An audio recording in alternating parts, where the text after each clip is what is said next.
Direktorat Jenderal Pajak atau DJP Kementerian Keuangan Republik Indonesia mendorong masyarakat untuk mengintegrasikan NIK dengan NPWP guna mewujudkan satu data masyarakat. Pemadanan NIK dan NPWP rencananya akan diimplementasikan secara penuh pada pertengahan 2024 mendatang. Seperti apa manfaat dari pemadanan NIK dan NPWP ini dan bagaimana prosedurnya? Simak Radio Talk El Sinta Semarang bersama Kantor Pelayanan Pajak Pratama Candi Sari Semarang yang akan dipandu oleh saya Muhammad bin Jahidin.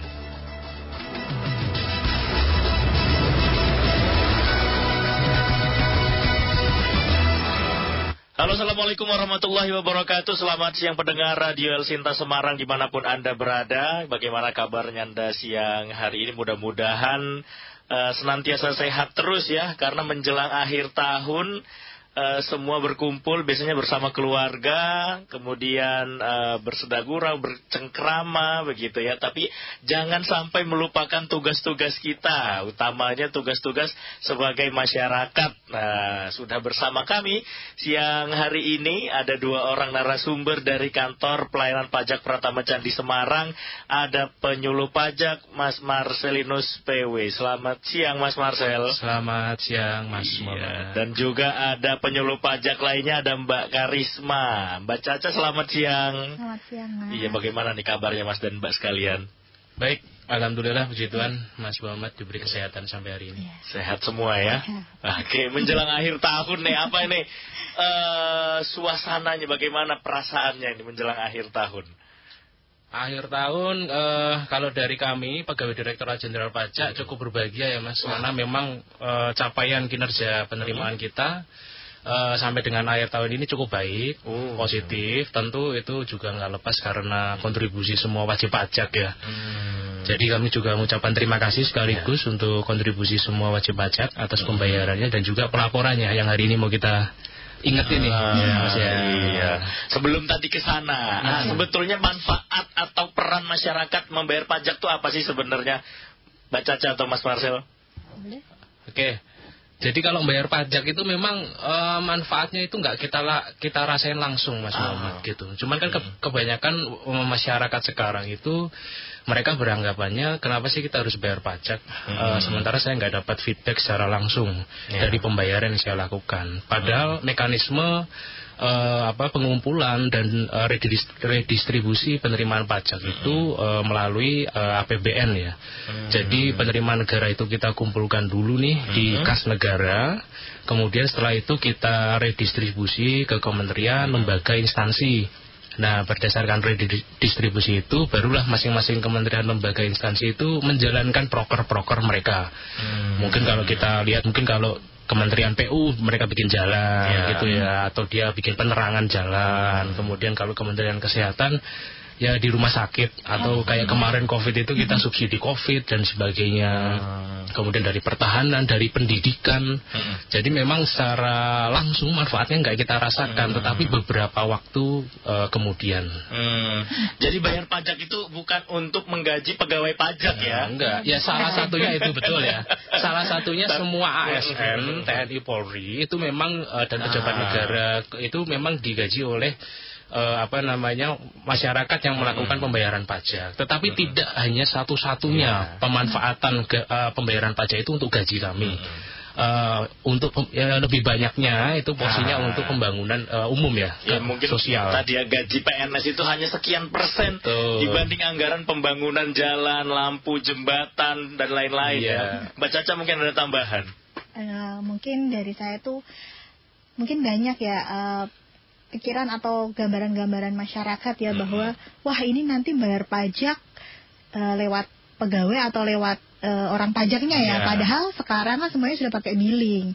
Dan diingatkan untuk mengingatkan teman-teman yang mendengarkan nih ya, bahwa ketika ada pembayaran pajak itu pasti ada billingnya.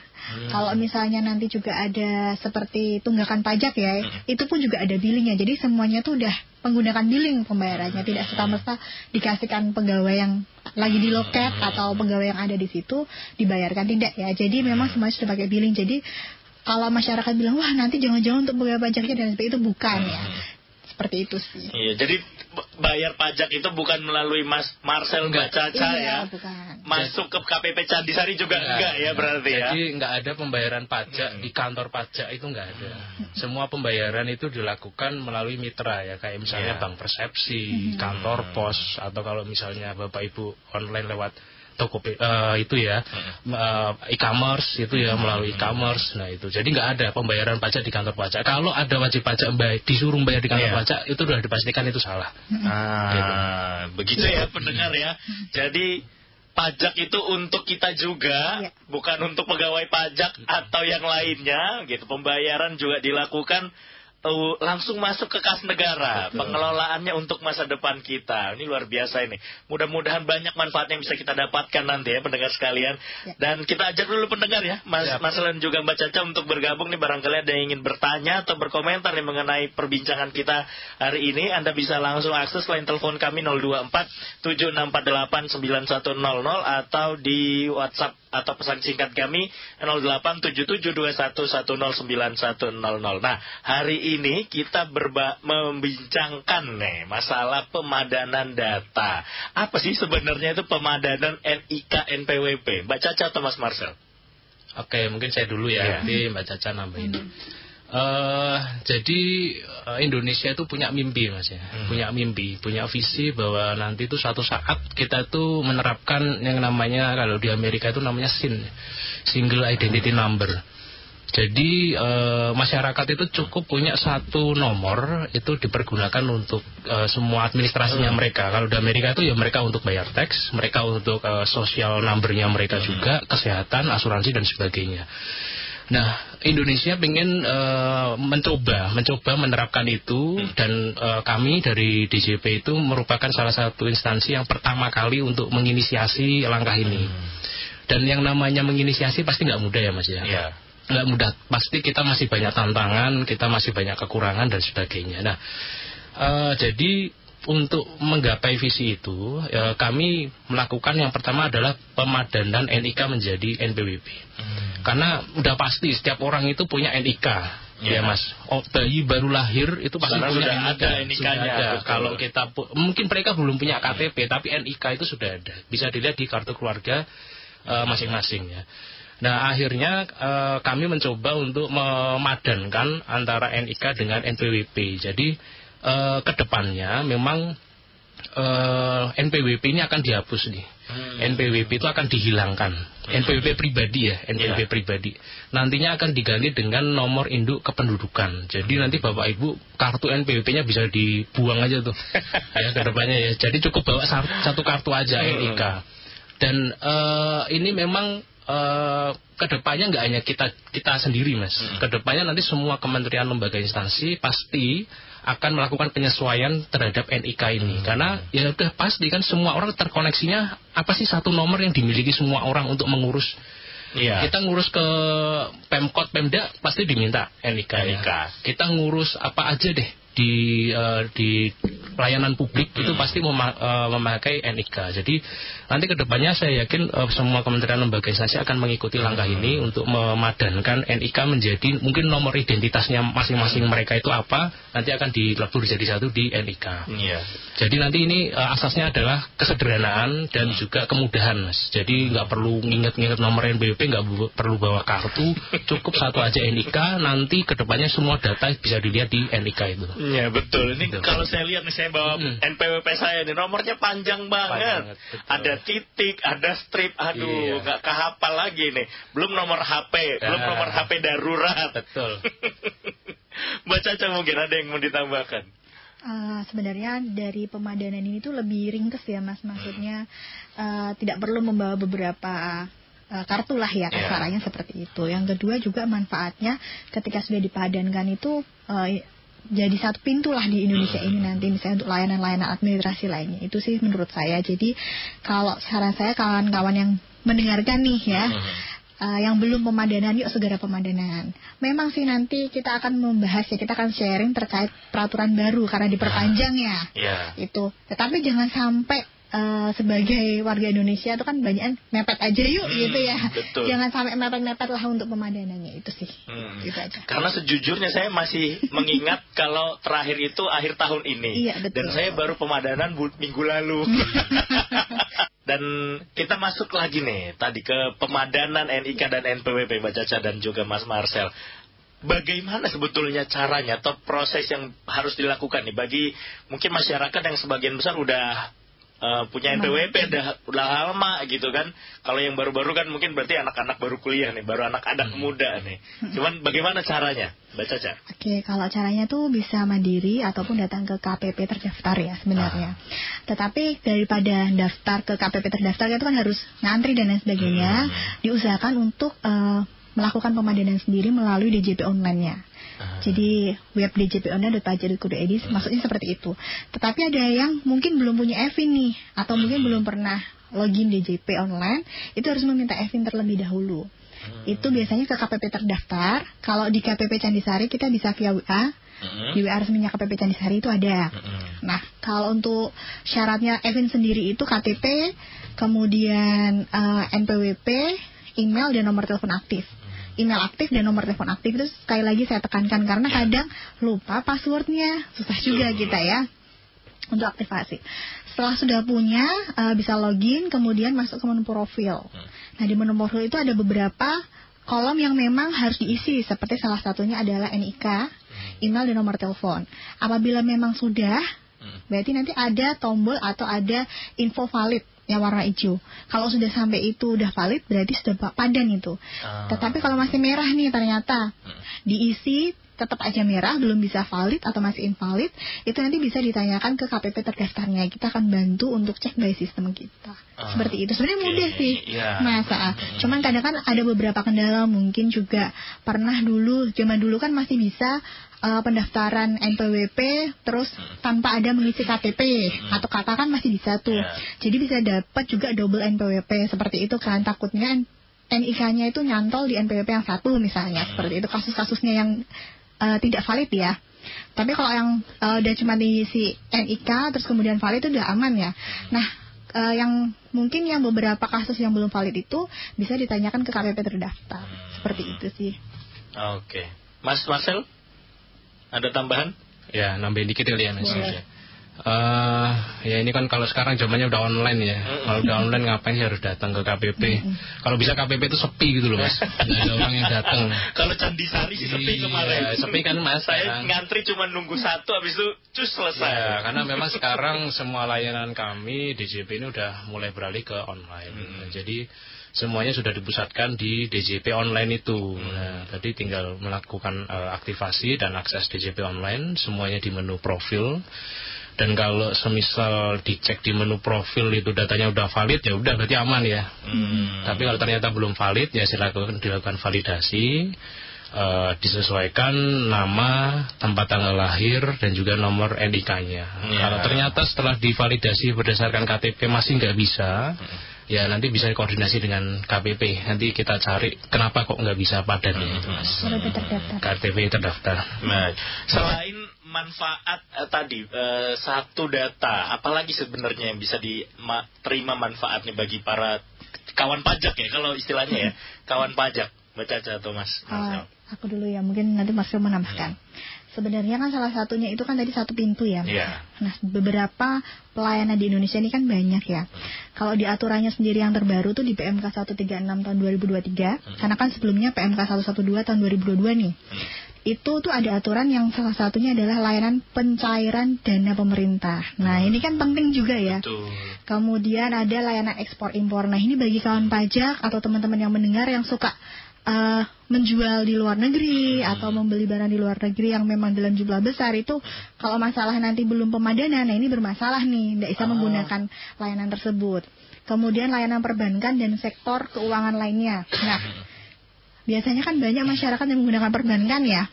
Jangan sampai lah lupa pemadanan. Kemudian layanan pendirian badan usaha dan perizinan usaha. Itu kan seperti itu juga. Layanan administrasi pemerintah dan juga selain yang di DJP ya.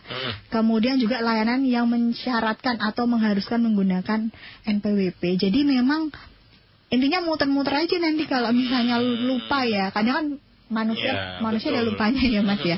Lupa tidak memadankan sampai dengan tanggal 30 Juni. Nah ini nanti manfaat atau layanan yang digunakan untuk masyarakat ini tidak bisa diakses. Kan eman-eman ya kasarnya, cuma gara-gara itu aja. Itu sih. Berarti ini sampai 30 Juni ya, masih di aturan terbaru ya. Aturan terbaru sampai 30 Juni. Jadi bagi Anda pendengar yang belum memadankan nih, awalnya kan akhir tahun ini tapi diperpanjang sampai 30 Juni. Segera nih biar nggak sampai tenggat-tenggat waktu banget nih harus bayarnya. Sudah ada pendengar ini bergabung satu orang. Ada Pak Pras dari Semarang ya. Selamat siang Pak Pras. Halo Pak Pras, selamat siang. Ya, tampaknya gangguan komunikasi. Pak Pras bisa telepon lagi ya. Pendengar yang lain juga bisa telepon lagi 02476489100 atau pesan WhatsApp kami 087721109100. Ada beberapa pesan WhatsApp ini masuk. Ngurus online bisa nggak? Antara online sama offline lebih cepat mana, Pak Afik? Kemudian kalau yang masih PTKP, apakah tidak bisa pengecualian untuk tidak lapor pajak, Pak Akbar di Semarang? Resiko kalau belum urus penyeragaman pemadanan maksudnya ya Pak. Ada Pak Is di Semarang. Tapi sebelum ditanggapi sudah tersambung lagi nih Pak Pras di Semarang. Pak Pras putus lagi. Boleh telepon lagi ya Pak Pras ya, 02476489100. Tadi 3 penanya dulu via WhatsApp, bisa dijawab. Oke, mungkin saya jawab ya Mas Muhammad ini. Lebih cepat mana antara offline dengan online ya, tentu masing-masing punya kelebihan dan kekurangannya ya. Kalau Bapak Ibu offline datang langsung ke KPP, itu memang udah ada petugas yang membantu untuk memandu, tentu itu kemudahan ya. Tetapi kekurangannya adalah tadi ya, antri mungkin ya, mungkin di beberapa KPP antriannya panjang, tapi Mas Muhammad mungkin tadi pas ya, antriannya cuma 1. Kemudian kalau online, kalau Bapak Ibu Nyun Sewu ya, untuk Bapak Ibu yang mungkin generasi yang sudah sepuh-sepuh, itu kan mungkin kurang piawai dalam pakai gawai, sehingga mungkin menjadi lebih lama kalau mungkin yang untuk senior-senior ini. Tapi untuk Bapak Ibu, Mas Mbak yang masih muda, yang udah sehari-hari kita megang media sosial, tentu akan lebih mudah ketika melakukan pemadanannya via online, karena nggak perlu datang ke KPP, nggak perlu antri, jadi cukup tiduran aja di rumah sambil kita buka DJP online, kita update profil, selesai. Itu. Kemudian yang kedua, pertanyaan kedua, untuk penghasilan di bawah PTKP. Jadi PTKP itu penghasilan tidak kena pajak nih Mas Muhammad namanya. Jadi pemerintah itu memberi insentif ya untuk wajib pajak dengan penghasilan di bawah penghasilan tidak kena pajak, itu belum dikenai pajak. Kalau sekarang itu orang pribadi single yang belum menikah itu 54 juta. 54 juta itu berarti kalau dalam sebulan kurang lebih 4,5 juta penghasilannya ya. Jadi kalau dalam sebulan penghasilannya masih di bawah 4,5 itu belum dikenai pajak. Nah kemudian kalau di bawah PTKP, apakah memang masih harus lapor pajak? Jawabannya adalah iya, selama NPWP-nya itu statusnya aktif. Jadi selama status NPWP-nya aktif, maka maka wajib untuk melakukan pelaporan meskipun tidak ada pajak yang dipotong. Nah kemudian bagaimana caranya menonaktifkan suatu NPWP? Itu bisa. Salah satu alasan yang diperbolehkan untuk menonaktifkan NPWP itu adalah penghasilan di bawah PTKP. Tadi di bawah 4,5 juta itu ya.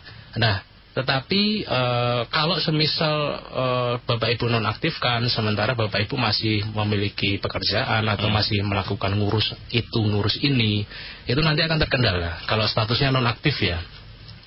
Jadi kalau kecuali Bapak Ibu cuman pensiunan nih, pensiunan yang penghasilannya dalam per bulan pensiunnya nggak nyampe 4,5, itu silakan dinonaktifkan. Nonaktif ini NPWP-nya nggak hilang ya, bukan hapus ya.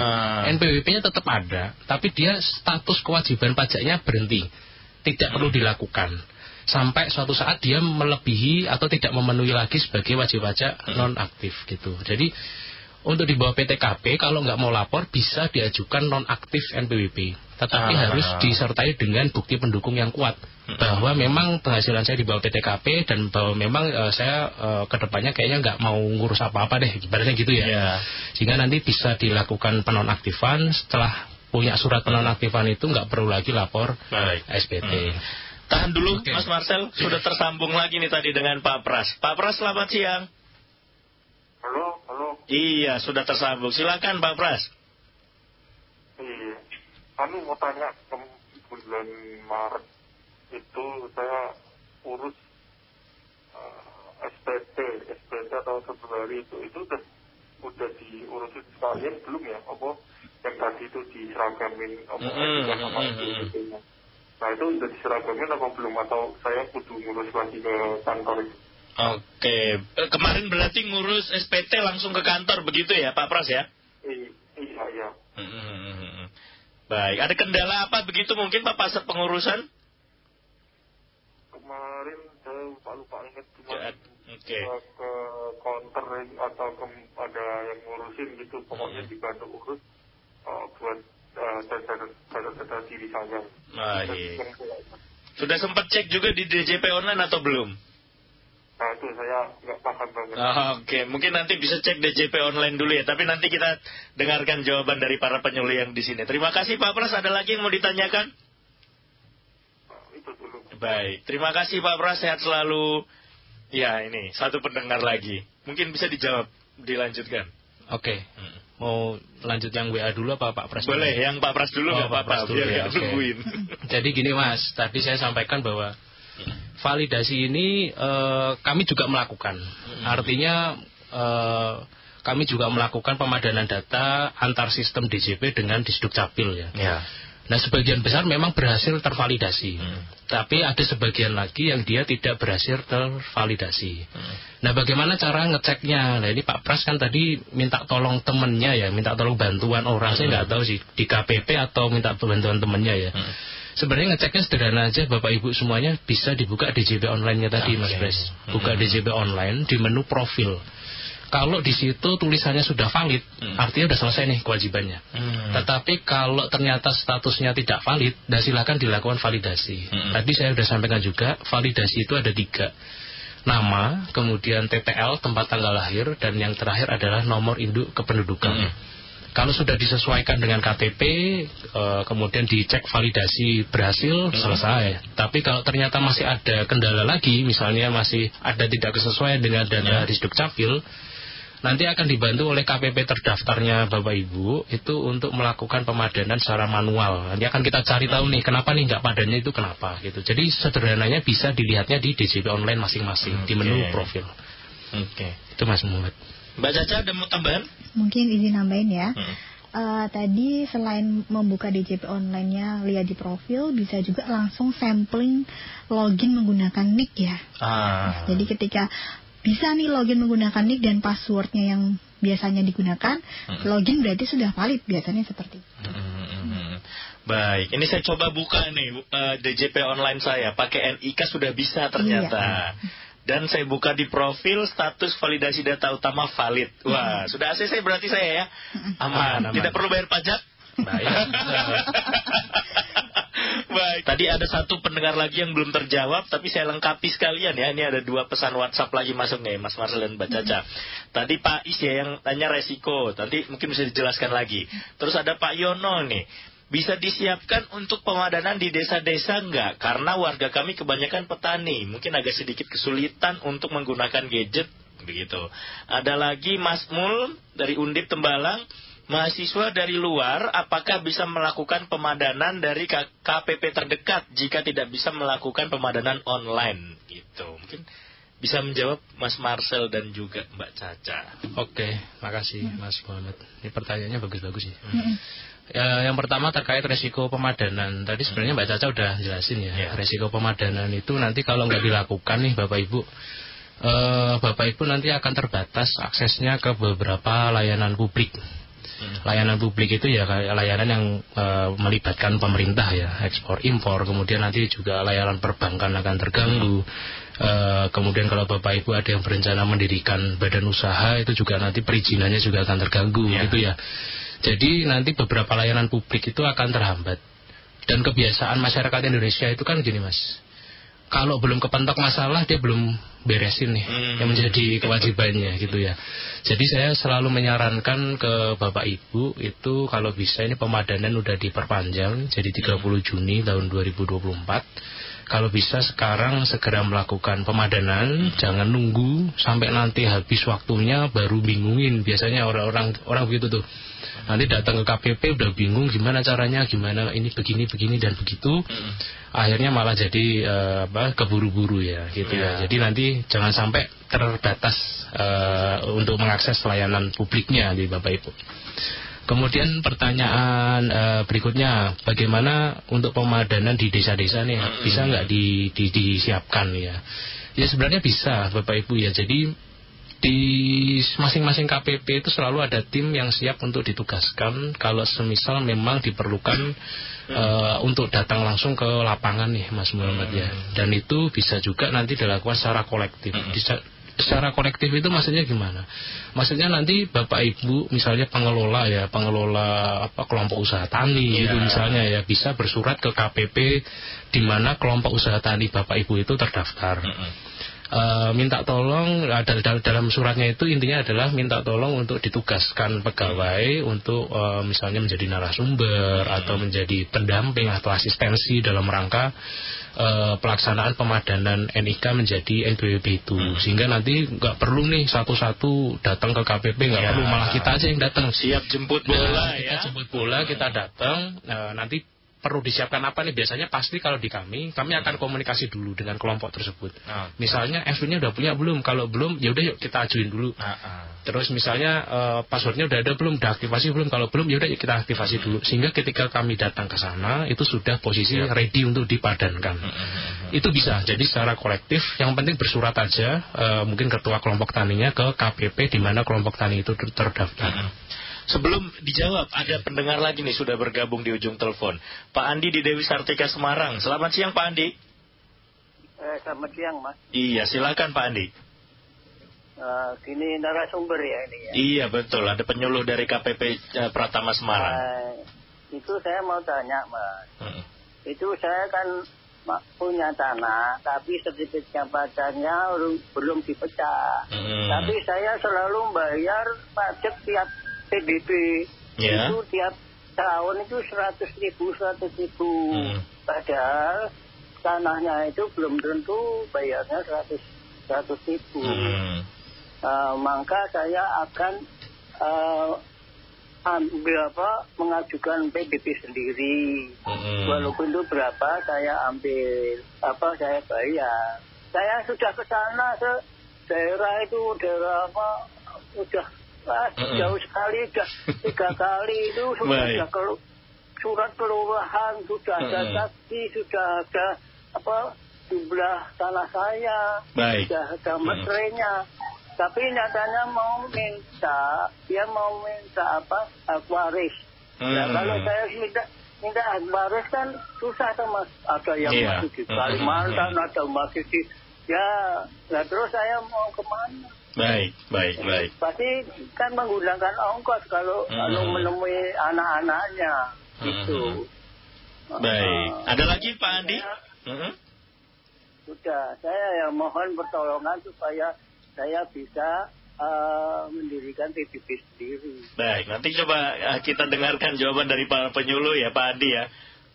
Baik, terima kasih ya Pak Andi yang sudah menghubungi Elsinta. Baik, sehat selalu Pak Andi, selamat siang. Waalaikumsalam warahmatullahi. PBB, ini meskipun ke Bapenda ya harusnya ya, cuman mungkin bisa menerangkan sedikit. Baik, nggak apa-apa Pak Andi di Dewi Sartika, semoga sehat-sehat selalu ya Pak Andi ya. Jadi gini, sebenarnya saya kalau bisa nolong saya tolong nih Mas Muhammad ya. Cuman gini Pak Andi, PBB itu merupakan kewenangan dari pemerintah daerah. Pemerintah daerah itu adalah pemerintah Kota Semarang ataupun pemerintah Provinsi Jawa Tengah. Jadi itu di luar kewenangan kami di Direktorat Jenderal Pajak. Ini sekaligus mengedukasi mungkin ya Bapak Ibu, karena sering juga ada yang datang ke kami nanya masalah kendaraan bermotor, pajak kendaraan bermotor, pajak reklame. Karena judulnya pajak. Karena judulnya pajak gitu ya. Jadi kami ini Bapak Ibu Direktorat Jenderal Pajak itu mengelola pajak yang jenisnya adalah PPH, PPN dan bea meterai. Itu PBB ada, tapi PBB yang sektor perhutanan, perkebunan dan juga pertambangan ya itu. Jadi sementara untuk PBB sektor P2, perdesaan dan perkotaan itu per tahun 2012 sudah dialihkan semua. Dialihkan ke pemerintah daerah itu. Nah, jadi saya mohon maaf nggak bisa menjawab karena ini di luar kewenangan kami. Sebaiknya mungkin Pak Andi, kalau saya sarankan langsung berkonsultasinya ke Bapenda ya, Bapenda Kota Semarang itu di Balai Kota mungkin. Balai Kota kayaknya kantornya itu. Baik. Tadi masih ada satu pertanyaan lagi, Mas Marcel dan juga Mbak Caca. Ya. Dari Mas Muli Undip. Oke, terakhir ya ini ya, pertanyaan terakhir itu terkait dengan saya mahasiswa luar kota ini ya. Luar kota, apakah melakukan pemadanan NIK-nya bisa di KPP terdekat gitu ya? Mahasiswa kan ini udah familiar dengan media sosial, dengan teknologi. Saya rasa nggak perlu datang ke KPP. Kalau semisal mau pemadanan online belum punya EVIN, bisa WA dulu ke KPP untuk minta EVIN. EVIN ini sesuatu yang harus dimiliki saat ini menurut saya Mas Muhammad ya. Karena kedepannya semua jenis layanan kami ini akan berbasis online. Berbasis online itu untuk bisa mengaksesnya harus bikin password. Untuk bikin password itu harus punya EVIN. Jadi kalau saya selalu menyarankan harus mau tidak mau, suka tidak suka, EVIN itu harus diurus gitu, karena nanti ini akan memudahkan pemenuhan kewajiban perpajakan semua orang. Nah, nanti ketika sudah punya EVIN, sudah bisa aktivasi di DJP online, bisa masuk ke DJP online, itu tinggal ngeklik aja di profil kan. Tadi Mas Muhammad udah coba tuh, nggak ada semenit kan Mas? Nggak ada semenit. Buka DJP online sambil lihat profil, terus validasi, nggak ada semenit. Daripada Mas siapa tadi? Mas Mul. Mas Mul ini datang ke KPP itu misalnya di Undip, dari Undip ke KPP Candisari aja udah 15 menit. 15 menit PP setengah jam. Belum ngantrinya setengah jam ya, 1 jam lah. Ini nggak ada semenit, nggak ada 2 menit udah selesai. Itu makanya kalau saya menyarankan validasinya melalui online aja Mas. Kalau semisal luar ya, kalau misalnya di luar kota ya gitu. Tapi kalau daruratnya ternyata online nggak bisa menghubungi KPP asal mungkin karena terlalu jauh, kesulitan, bisa nggak dipadankan di KPP terdekat? Sebenarnya tuh mungkin bukan melalui sistem KPP terdekatnya ya, tetapi semua sistem ini kan tadi kami juga sedikit menjelaskan bahwa setiap KPP itu kan punya wajib pajak sendiri, lingkupnya sendiri. Kemungkinan besar nanti akan dibantu oleh petugas tuh ya tutorial pemadanan. Kalau misalnya susah ya di WA aja, atau kan sekarang udah ada Instagram ya, anak-anak muda kan sudah tahu pasti di situ juga ada WA kontaknya KPP terdaftar, tanya aja di situ, nanti kita akan bagikan link. Biasanya kalau penanya KPP Semarang Candisari ini ya di luar kota, terus dia nanya gimana cara pemadanan nih, kita kan kadang capek ya nulis satu-satu, kita kirim tutorialnya nih, biasanya gitu sih. Tapi kalau memang misalnya ya udah deh, kan kadang ada yang pengennya tuh ketemu gitu kan ya, pengennya ketemu aja biar kelar gitu kan, boleh nggak apa-apa ke KPP KPP terdekat, nanti akan dibantu oleh petugasnya. Tetap diarahkan mungkin nanti ke KPP terdaftarnya ya. Kalau diarah ketika memang invalid ya, invalid terus itu baru akan diarahkan ke KPP terdaftar. Tetapi kalau ternyata dibantu dengan petugas KPP yang ada terdekat ya, kan belum tentu terdaftar ya itu ya, terdekat itu bisa ya sudah, berarti clear di situ. Oke, baik. Itu sih. Ini jadi sebetulnya mudah ya pendengar ya.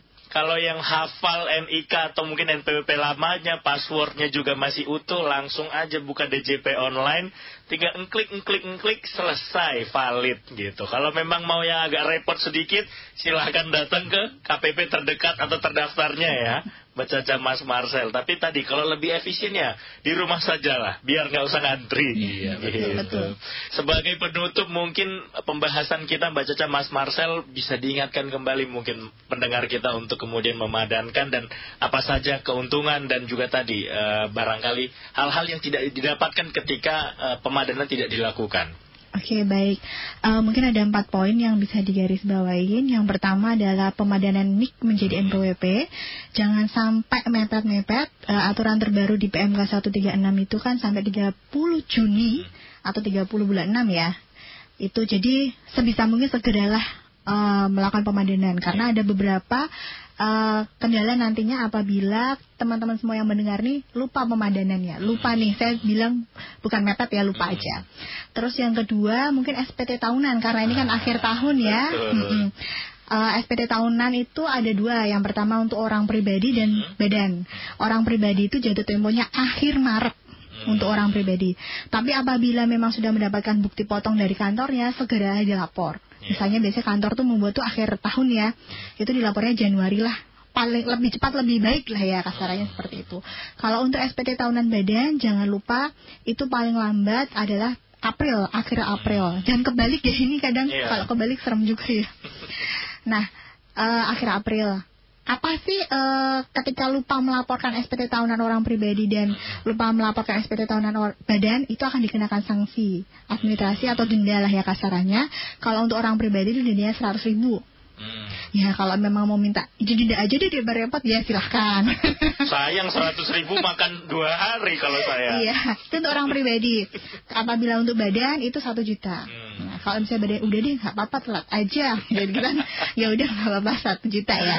Kemudian untuk mengingatkan juga bagi pemotong atau pemberi kerja ya, jangan sampai lupa untuk membuat bukti potongnya bagi pegawai-pegawainya, karena ini sering banget kadang kita mendapatkan wajib pajak yang memang dia lapor tetapi dia sendiri pun tidak dapat bukti potong dan dia hanya mengira-ngira pendapatannya.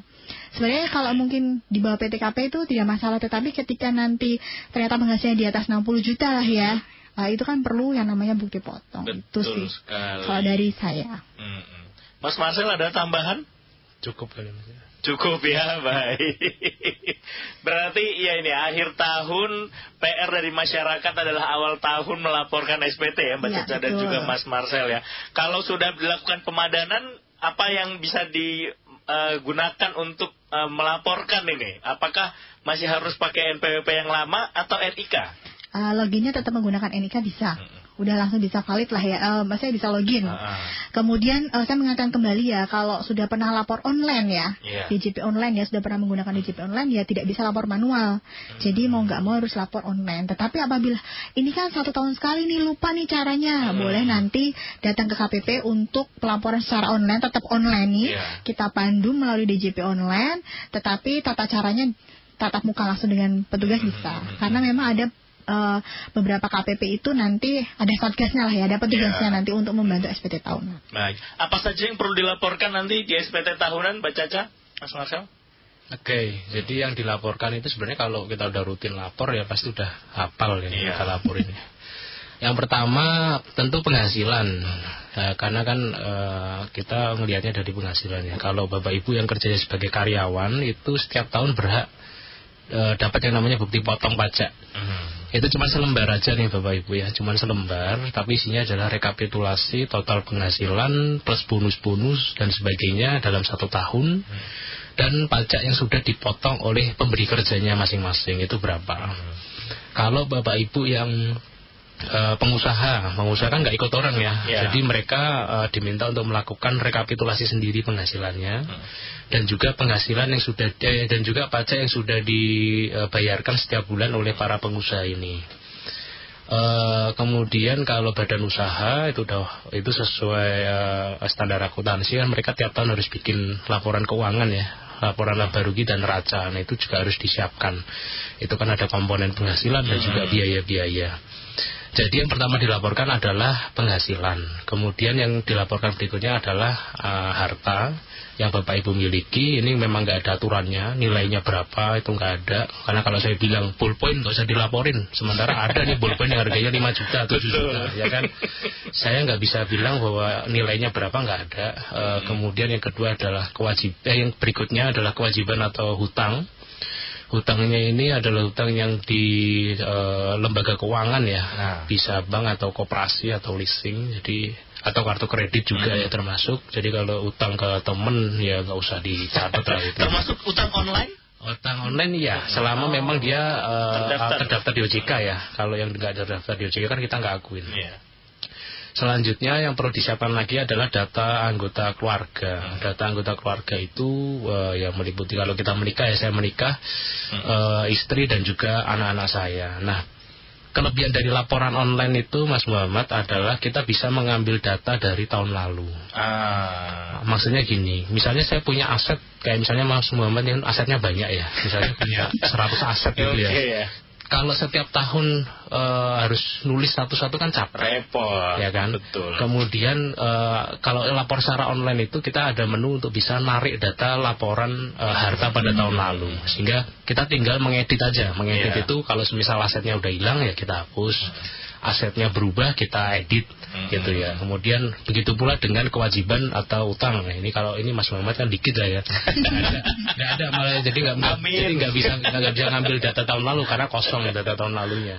Sama anggota keluarga, anggota keluarga juga nggak perlu nih isi NIK setiap tahun, isi nomor KK setiap tahun, jadi cukup sekali aja. Ini adalah kelebihan dari pelaporan online. Jadi itu adalah hal-hal yang perlu disiapkan untuk melakukan pelaporan SPT tahunan. Baik, ada kemudahan tadi kalau online ya, bisa tarik data tahun lalu. Syukur-syukur kalau ada perubahan nambah. Lah kalau udah nggak berubah itu aja harus nulis lagi, repot. Baik, sudah tiba di penghujung top kita siang hari ini. Terima kasih Mbak Caca dan juga Mas Marcel. Sama-sama. Sehat selalu, mudah-mudahan masyarakat tercerahkan, bisa langsung melakukan pemadanan dan nggak lupa lapor SPT nih tahun depan. Kayaknya kita mudah-mudahan ketemu lagi nih tahun depan nih untuk ngomongin SPT. Baik, terima kasih Mas Marcel dan juga Mbak Caca. Sampai ketemu lagi, selamat siang. Selamat siang. Iya, demikian pendengar tadi para penyuluh pajak dari Kantor Pelayanan Pajak Pratama Candisari Semarang, ada Mas Marcelus PO dan juga Mbak Harisma. Dan simak terus Radio El Sinta, Radio Talk El Sinta Semarang pada kesempatan berikutnya. Saya Muhammad bin Jaidin pamit, selamat siang, sampai jumpa. El Sinta News and Talk.